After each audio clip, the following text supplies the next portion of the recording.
Sarah Martinez stood at her kitchen window, watching the morning sun paint the New Mexico horizon in shades of gold and amber.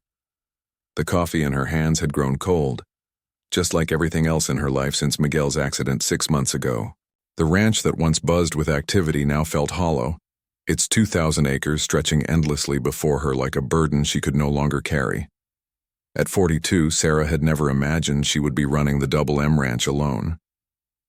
Miguel had been the horseman, the one who understood the language of cattle and the rhythm of ranch life. She had been the teacher, spending her days in the local elementary school, coming home to find him mending fences or training their horses. Now the fences sagged, the cattle wandered aimlessly, and the horses seemed as lost as she felt. The financial pressures mounted daily.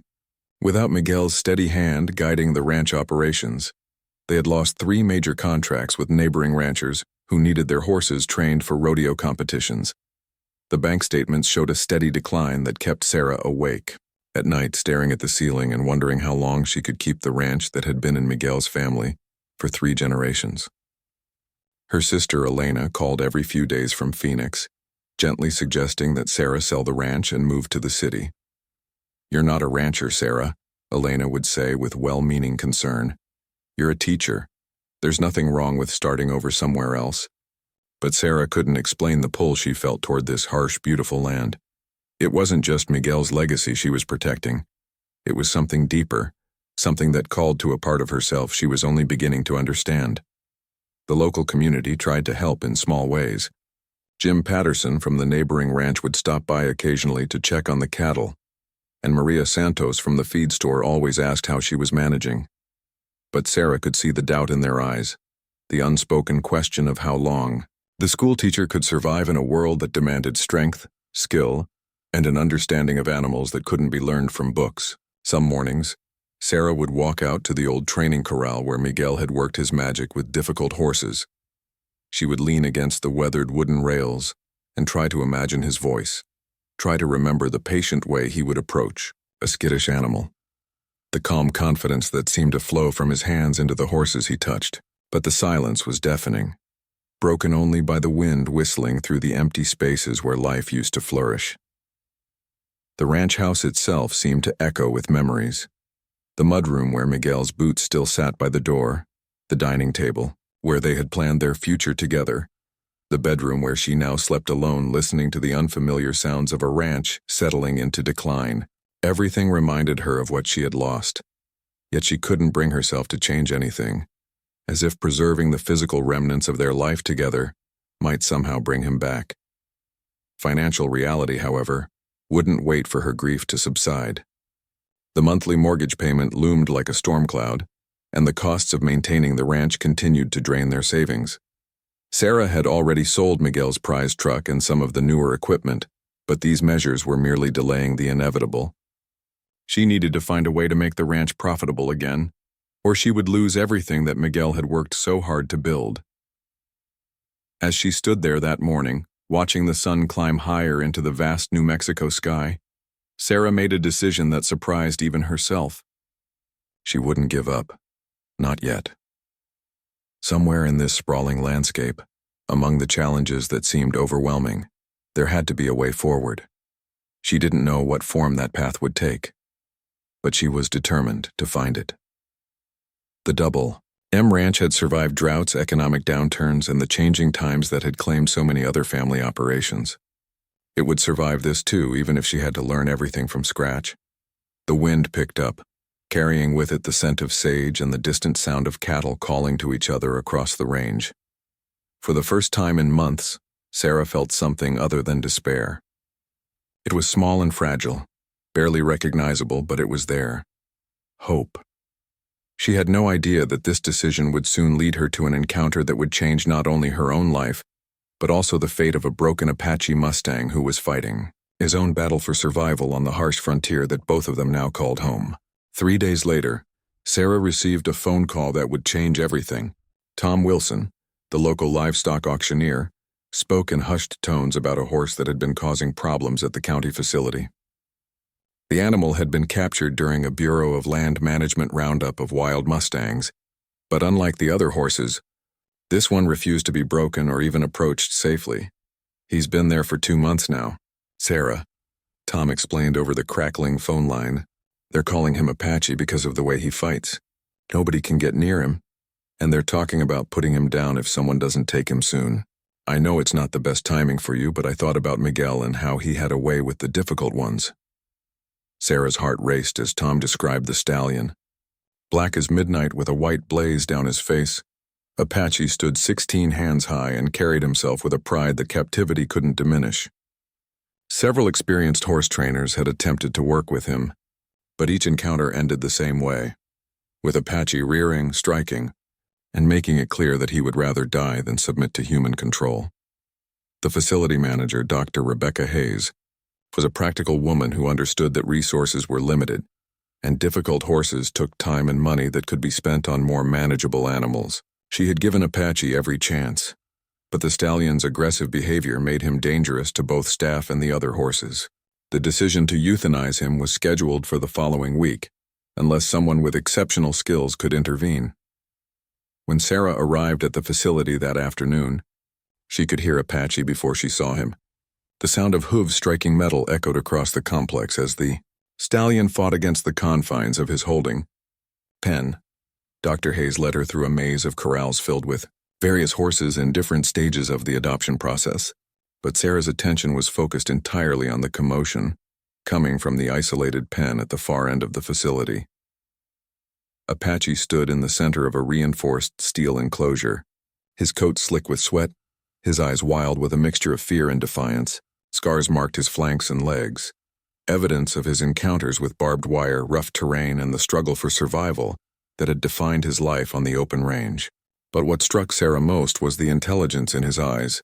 The spark that suggested this was not just an animal driven by instinct, but a creature with a complex understanding of his situation. He was the leader of a band up in the Sangre de Cristo Mountains, Dr. Hayes explained, keeping her voice low as they observed from a safe distance.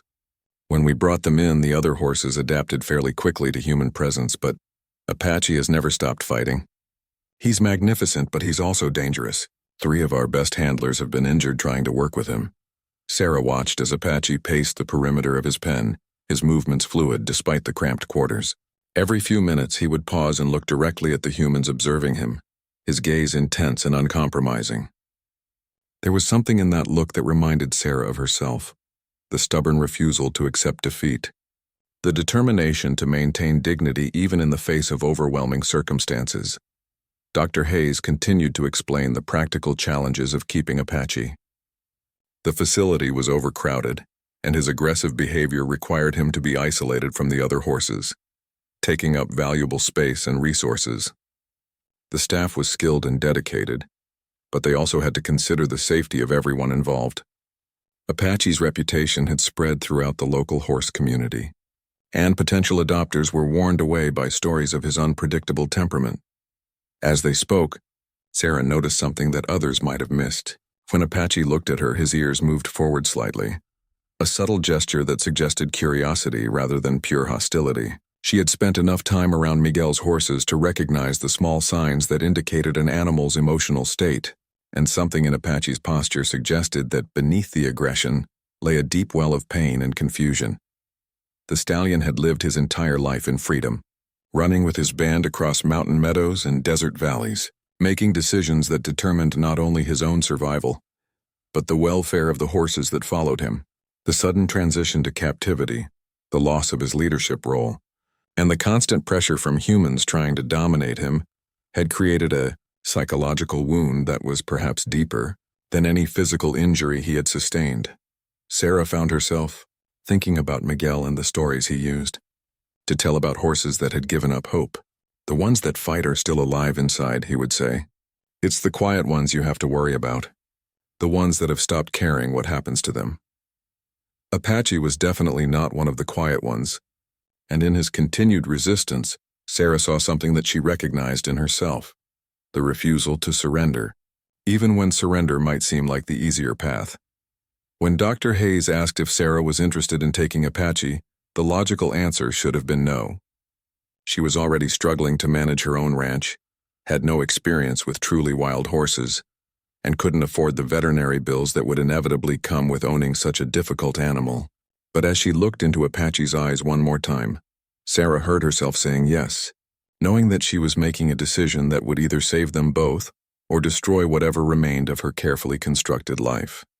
The transport trailer arrived at the Double M Ranch on a scorching Tuesday afternoon, its metal sides ringing with the sound of Apache's hooves as he fought against his confinement. Sarah had spent the previous 3 days preparing for his arrival, reinforcing the old training corral, and removing anything that could become a weapon in the hooves of an angry stallion. But nothing could have prepared her for the raw power and fury that emerged when the trailer doors finally opened. Apache exploded from the confined space like a force of nature, his nostrils flaring as he took in the new environment. The 2 hired hands who had transported him quickly retreated to a safe distance, leaving Sarah alone with a creature that embodied everything wild and untamable about the American West. For several minutes, Apache ran the perimeter of the corral, testing every rail, every corner, looking for any weakness that might provide an escape route back to the freedom he had lost. Sarah positioned herself outside the corral, far enough away to avoid injury, but close enough to observe Apache's behavior. What she saw both frightened and fascinated her. This was not simply an animal acting on instinct. This was a thinking, strategizing creature who was assessing his situation and planning his next move. Every few minutes, Apache would stop his frantic pacing and study Sarah with an intensity that made her feel as if she were being evaluated by a wild judge. The first week was a disaster by any measure. Apache refused to eat the hay Sarah provided, instead standing in the farthest corner of the corral, his head held high, his eyes constantly scanning the horizon for threats or opportunities. He would not drink from the water trough if he sensed human presence nearby, waiting until Sarah retreated to the house before approaching the essential resource. The stallion was slowly starving himself rather than accept anything that came from human hands. Sarah's neighbors began to express their concerns with increasing directness. Jim Patterson stopped by on Thursday evening, his weathered face creased with worry as he watched Apache from a respectful distance. "Sarah, that horse is going to hurt someone," he said, his voice carrying the authority of 30 years of ranch experience. "Maybe hurt you. Miguel wouldn't want you taking risks like this, especially not with everything else you're dealing with." But Sarah had made her decision, and despite the mounting evidence that she was in over her head, she refused to give up on Apache. She began spending hours each day simply sitting near the corral, not trying to approach or interact with the stallion, but making her presence a constant, non-threatening part of his environment. She brought her lesson plans to grade, her coffee to drink, and sometimes just a book to read, establishing a routine that slowly became familiar to the wary horse. Apache's physical condition began to deteriorate as his hunger strike continued. His ribs became more prominent, his coat lost its luster, and his movements became less fluid, though no less defiant. Dr. Martinez, the local veterinarian, made several visits during that first week, each time expressing grave concern about the stallion's refusal to eat and the stress-related behaviors he was exhibiting. "He's going to kill himself before he lets you help him," Dr. Martinez warned Sarah on his third visit. "I've seen it before with wild horses. Sometimes the spirit that keeps them alive in the wild becomes the thing that destroys them in captivity. You might need to consider that keeping him here is actually cruel, not kind." Sarah knew the veterinarian was probably right, but something deeper than logic kept her from giving up. During the quiet evening hours when she sat reading near the corral as the sun set behind the distant mountains, she would catch Apache watching her with what seemed like curiosity rather than pure hostility. These moments were brief and easily missed, but they gave Sarah hope that beneath the fear and anger lay an intelligence that might eventually choose cooperation over continued warfare. The breakthrough came during the second week, not through any dramatic gesture or training technique, but through a simple act of nature. A summer thunderstorm rolled across the ranch with unusual violence, bringing hail, lightning, and winds that sent debris flying across the landscape. Sarah had planned to retreat to the house when the weather turned dangerous, but something made her look back at Apache one more time. The stallion stood in the center of the corral, his body rigid with terror as lightning illuminated the sky around him. This was not the controlled fear of an animal facing human threat, but the primal panic of a creature confronting forces beyond his understanding or control. For the first time since his arrival, Apache looked vulnerable, stripped of the defiance that had defined his every interaction with his new environment. Without thinking about the danger, Sarah grabbed a large tarp from the barn and approached the corral. Apache's eyes rolled white with panic as she came closer, but he was too focused on the chaos of the storm to maintain his usual aggressive posture. Moving slowly and speaking in the calm, steady voice she used with frightened children in her classroom, Sarah managed to stretch the tarp across one corner of the corral, creating a makeshift shelter. Apache watched her every movement, his body trembling not just from the cold rain, but from the internal conflict between his need for protection and his deep distrust of human intentions. When Sarah finally backed away from the shelter and retreated to her usual position outside the corral, Apache remained motionless for several long minutes, the rain streaming down his face as he stared at the simple gift she had offered. Then, slowly and with obvious reluctance, Apache moved toward the shelter. He didn't go under the tarp immediately, but stood just outside its protection, testing this new dynamic between himself and the human who had provided something he needed without demanding anything in return. As the storm raged around them, Sarah sat in her truck, watching through the rain-streaked windshield as Apache finally stepped under the shelter, his first act of acceptance since arriving at the Double M Ranch. The second year brought challenges that tested both Sarah's newfound confidence and the depth of her bond with Apache. A late spring blizzard caught the ranch unprepared, and Sarah found herself fighting to keep the rehabilitating horses safe in conditions that reminded her of the helplessness she had felt in the months after Miguel's death. The storm lasted 3 days, with winds that howled across the range and snow that piled against the barn doors like a white wall of isolation. Apache's behavior during the crisis revealed how far their relationship had progressed. Instead of retreating to the farthest corner of his shelter, the stallion positioned himself near the gate where he could see Sarah as she struggled to deliver feed and water to all the horses. When Sarah slipped on the ice and fell hard near his enclosure, Apache approached the fence and nickered softly, his breath visible in the frigid air as he watched her struggle to her feet. The storm claimed 2 horses that had been in the final stages of rehabilitation, not from cold or hunger, but from the stress-induced panic that sent them crashing into fence posts in their terror. Sarah found their bodies the morning after the blizzard ended, and the sight brought back all the grief and self-doubt that she thought she had overcome. She sat in the snow beside the covered forms, wondering if her decision to take on this responsibility had been a fatal case of overconfidence. Apache's response to Sarah's grief surprised everyone, including Dr. Martinez, who had come to help with the aftermath of the storm. The stallion, who still maintained careful distance from all other humans, approached the fence where Sarah sat crying and extended his neck toward her. When she looked up, Apache gently touched her shoulder with his muzzle, the first time he had ever initiated physical contact with any human being. "I've never seen anything like it," Dr. Martinez told Sarah later as they stood in his clinic, warming their hands around cups of coffee. "That horse understands your emotional state better than most people would. He's not just trusting you anymore. He's bonding with you. That's incredibly rare, especially with a horse that came from completely wild circumstances." The loss of the 2 horses forced Sarah to confront the limitations of what she could accomplish with patience and good intentions alone.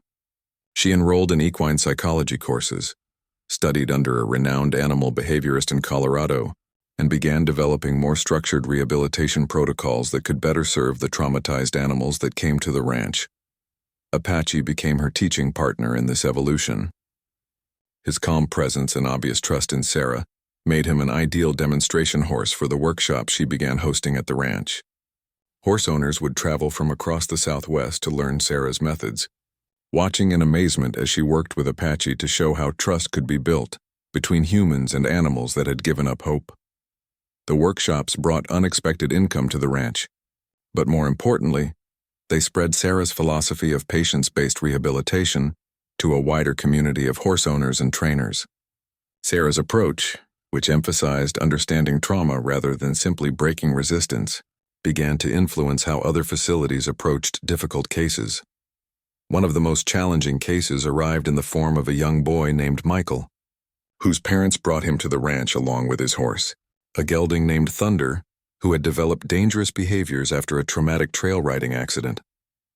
Michael had been thrown and badly injured, and his fear had somehow transmitted itself to Thunder, creating a cycle of anxiety that made riding impossible for both of them. Sarah recognized the familiar pattern of mutual trauma, but working with a child added complexity that she hadn't encountered before. Michael's parents were desperate, having spent thousands of dollars on traditional trainers who insisted that both boy and horse simply needed to get back on and overcome their fear through repetition, and discipline. Apache became the key to reaching both Michael and Thunder. The stallion's obvious calm around Sarah provided a powerful example for the anxious gelding, while his dramatic transformation from wild aggression to gentle trust gave Michael hope that his own relationship with Thunder could be repaired. Sarah spent hours teaching Michael to simply observe Thunder's body language, to recognize the signs of anxiety and fear that preceded the horse's dangerous behaviors. The breakthrough came when Michael, following Sarah's example with Apache, offered Thunder a simple gift without expecting anything in return. The boy had noticed that Thunder seemed calmer when eating, so he began bringing special treats and placing them where Thunder could find them after Michael had left the area.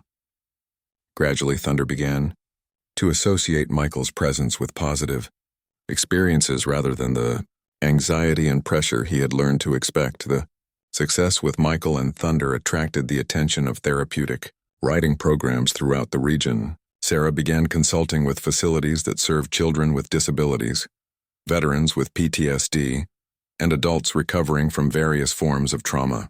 Her approach, which she had developed through necessity with Apache, proved applicable to a wide range of human-animal relationships. Apache, now 6 years old and fully mature, had become something of a celebrity in the equine therapy community. His story was featured in horse magazines, and a documentary crew spent a week at the ranch filming his daily interactions with Sarah and the other horses. But despite the attention, Apache remained essentially unchanged, still independent, still alert to potential threats, but completely devoted to the human who had seen past his fear to the intelligence and nobility. Beneath the Sarah's transformation was perhaps even more dramatic than Apache's. The uncertain widow who had once stood at her kitchen window contemplating defeat had become a confident professional whose innovative methods were changing how people thought about animal rehabilitation. The ranch that had once seemed like an impossible burden now supported not only Sarah and her horses, but also Carlos, who had become her full-time assistant, and Maria, who handled the business side of the operation. As the anniversary of Apache's arrival approached, Sarah realized that their story had become something larger than either of them could have imagined. They had saved each other, but their partnership had also created ripple effects that touched the lives of dozens of other horses and their human companions. The wild stallion and the grieving widow had found in each other the strength to not just survive, but to transform their pain into a force for healing that extended far beyond the boundaries of the Double M Ranch.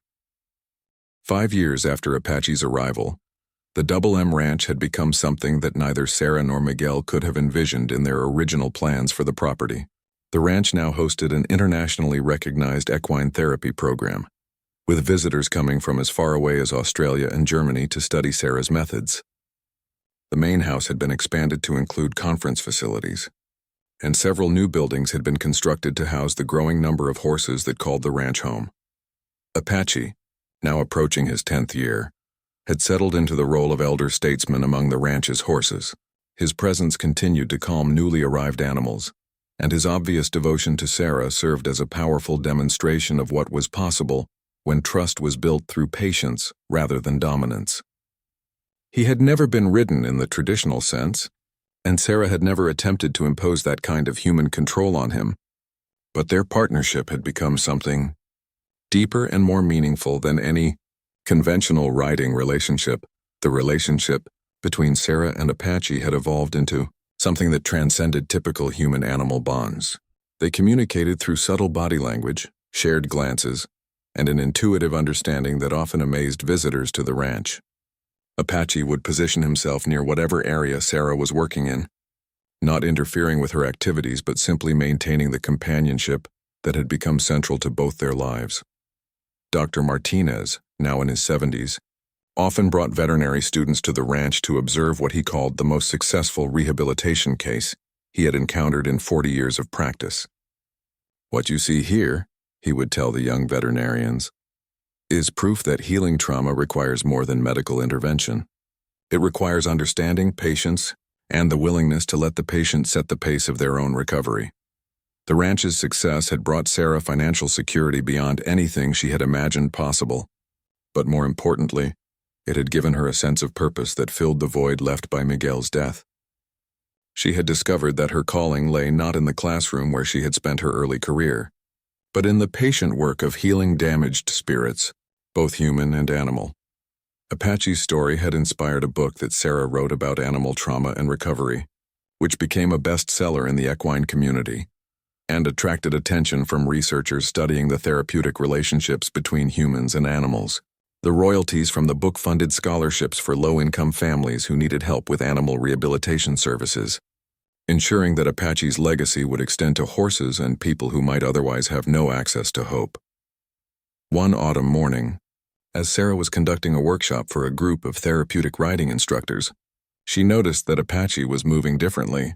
The change was subtle, a slight stiffness in his gait, a momentary hesitation before stepping over obstacles that he had navigated effortlessly for years. Dr. Martinez's examination revealed the onset of arthritis, a natural consequence of Apache's advanced age and the hard life he had lived before coming to the ranch. The diagnosis forced Sarah to confront the reality that Apache, like all living beings, was mortal. The thought of losing him brought back echoes of the grief she had felt after Miguel's death, but she realized that her relationship with Apache had taught her something profound about love and loss. Their bond had been built not on possession or control, but on mutual respect and genuine care, and those qualities would endure regardless of what the future might bring. Sarah modified Apache's routine to accommodate his physical changes, ensuring that he remained comfortable while still allowing him to fulfill his role as mentor to the other horses. She installed heated floors in his shelter, provided specialized feed supplements to support his joint health, and adjusted his daily activities to prevent overexertion, while maintaining the mental stimulation that kept him engaged with life.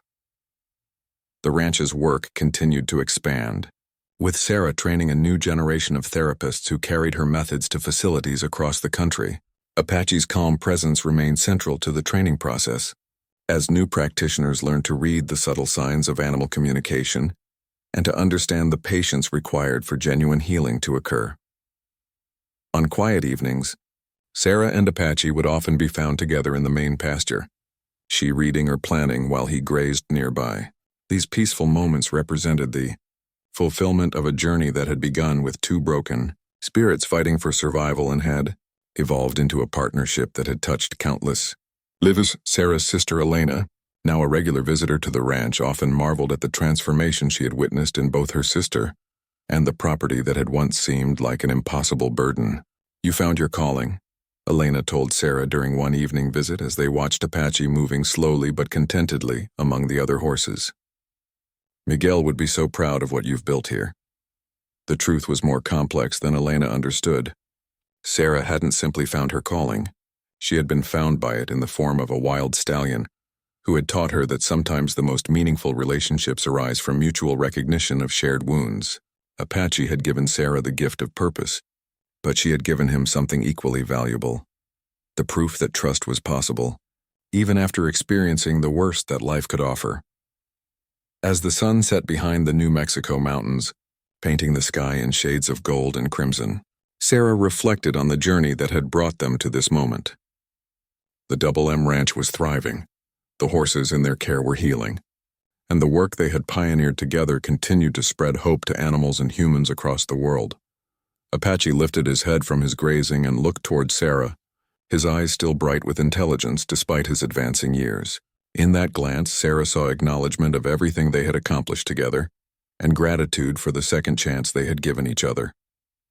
Two broken spirits had indeed found redemption on the open range, and their story continued to inspire others to believe that healing was possible, even in the aftermath of devastating loss.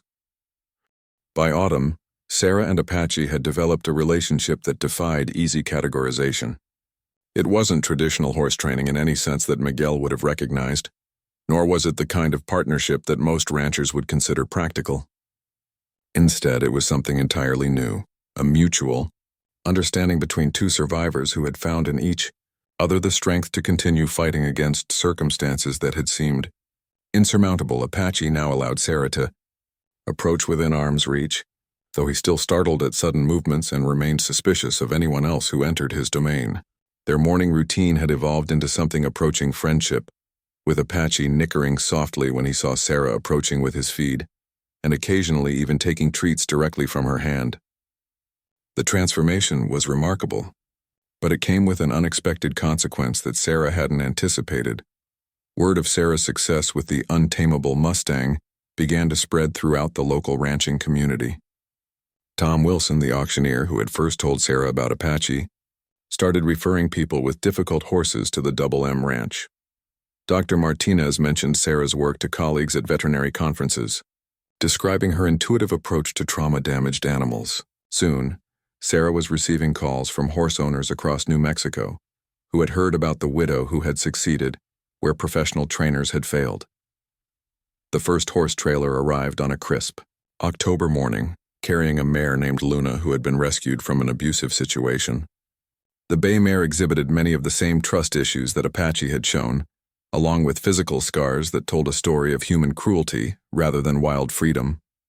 Sarah found herself applying the lessons she had learned with Apache, sitting patiently near Luna's corral, speaking in calm tones, and allowing the damaged animal to set the pace of their interactions. What surprised Sarah most was how Apache reacted to the presence of another troubled horse. Rather than becoming territorial or aggressive, the stallion seemed to understand that Luna posed no threat to his relationship with Sarah.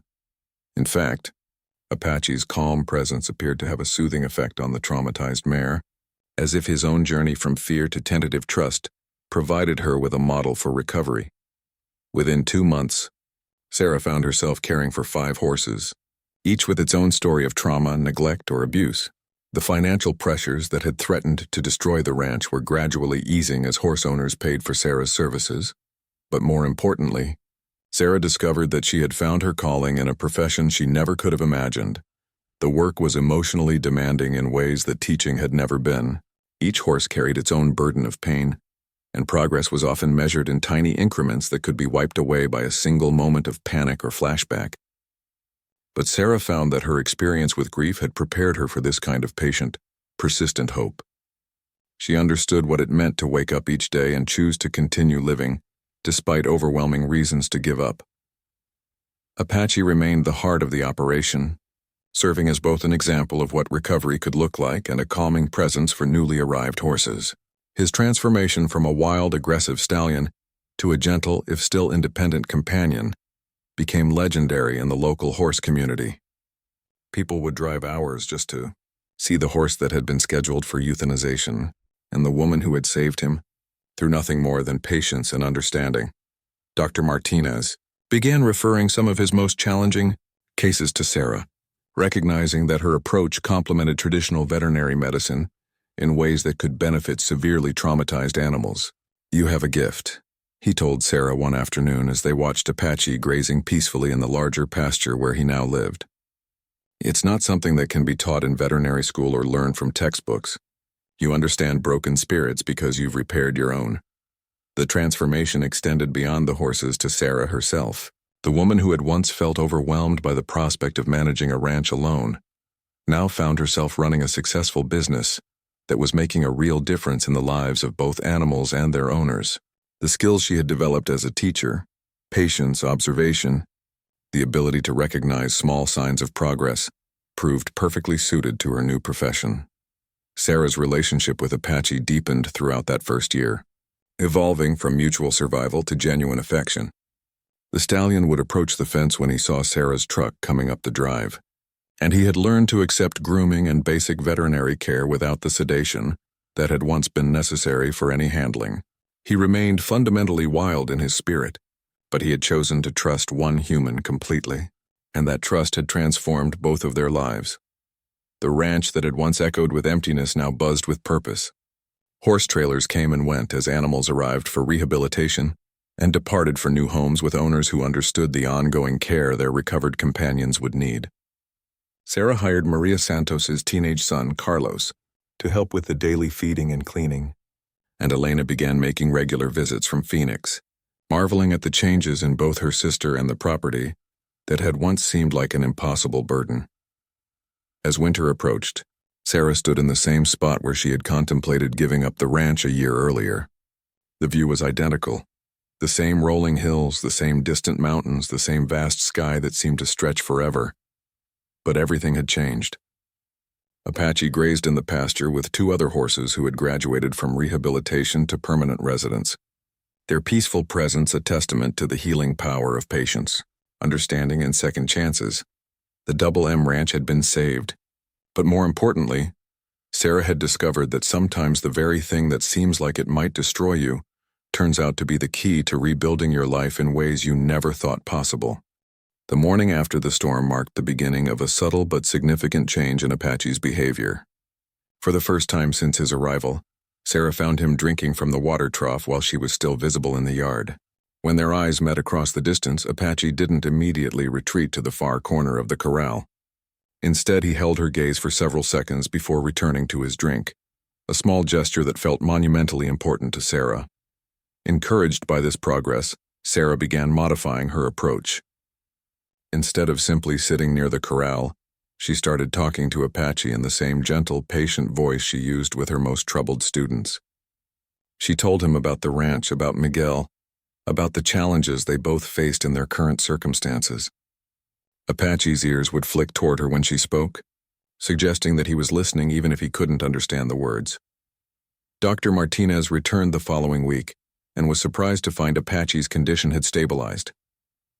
The stallion was eating regularly now, though he still preferred to feed when Sarah was at a distance. His coat was beginning to regain some of its natural shine, and the desperate edge to his movements had softened slightly. Most importantly, the veterinarian noted, Apache's eyes had lost some of their wild panic and had begun to show the cautious intelligence that characterized horses who were beginning to adapt to human presence. "Whatever you're doing, keep doing it," Dr. Martinez advised Sarah as they watched Apache from outside the corral. "I've never seen a horse this wild make this kind of progress so quickly. He's still dangerous, make no mistake, but he's thinking now instead of just reacting. That's the first step toward any kind of real relationship." Sarah began to establish routines that Apache could predict and potentially find comfort in. Every morning at 7, she would bring fresh hay and fill the water trough. At noon, she would sit in her usual spot and eat her lunch while Apache ate his. In the evening, she would return with another feeding and spend an hour simply being present before retreating to the house for the night. These predictable patterns seemed to provide Apache with a sense of security in an environment that had initially felt completely chaotic. The real test of their developing relationship came when Sarah decided to enter the corral for the first time. She had been observing Apache for 3 weeks, and his body language suggested that he was becoming accustomed to her presence outside the fence.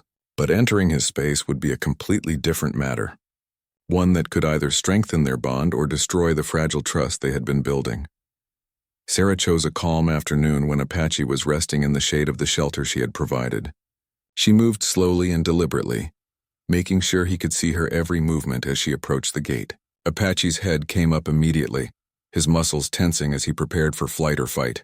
But instead of the explosive aggression he had shown in his early days at the ranch, Apache simply moved to the opposite side of the corral and watched Sarah with wary attention. For 15 minutes, Sarah stood motionless just inside the gate, allowing Apache to process her presence in his territory. She spoke to him in low, soothing tones, explaining what she was doing and why she was there. Gradually, Apache's posture relaxed slightly, though he maintained his distance and his vigilant surveillance of her every movement. The breakthrough came when Sarah noticed that Apache was favoring his left rear leg. Upon closer observation, she could see what appeared to be a small cut or puncture wound on his hock, probably from barbed wire or sharp debris. The injury wasn't serious, but it needed attention to prevent infection. Sarah faced a difficult decision. She could retreat and call Dr. Martinez to sedate Apache for treatment, or she could try to establish enough trust to handle the situation herself. Against every instinct of self-preservation, Sarah chose the latter option. Over the next several days, she gradually worked closer to Apache, always moving slowly, always speaking in calm tones, always ready to retreat if his body language suggested aggression. She brought treats, apples and carrots that most horses found irresistible, and placed them progressively closer to where she stood. Apache's response was guarded but increasingly curious. He would wait until Sarah backed away before investigating the treats, but each day he seemed slightly less concerned about her proximity. The turning point came when Apache approached a carrot that Sarah had placed only 3 feet from where she stood. As he lowered his head to take the treat, Sarah remained motionless, and for the first time, human and horse shared the same small space without conflict. The injury on Apache's leg provided an unexpected opportunity for building trust. Sarah began bringing a warm, damp cloth to the corral each day, initially just holding it where Apache could see and smell it. Gradually, she was able to move closer to the injured leg, always watching Apache's reactions, always ready to retreat if he showed signs of panic or aggression. The day Sarah was finally able to clean Apache's wound was a victory that felt as significant as any achievement in her life. Apache stood still, trembling slightly but allowing her to gently cleanse the cut and apply antibiotic ointment. His trust was conditional and fragile, but it was real, and it represented a bridge between 2 damaged spirits who were learning that survival might require accepting help from unexpected sources. As weeks turned into months, Sarah began to understand that her relationship with Apache was teaching her as much about herself as it was about horse psychology. The patience, persistence, and faith required to reach the wild stallion were the same qualities she needed to rebuild her own life. Apache's gradual acceptance of her presence paralleled her own slow acceptance of the possibility that she could create something meaningful from the ruins of her previous existence.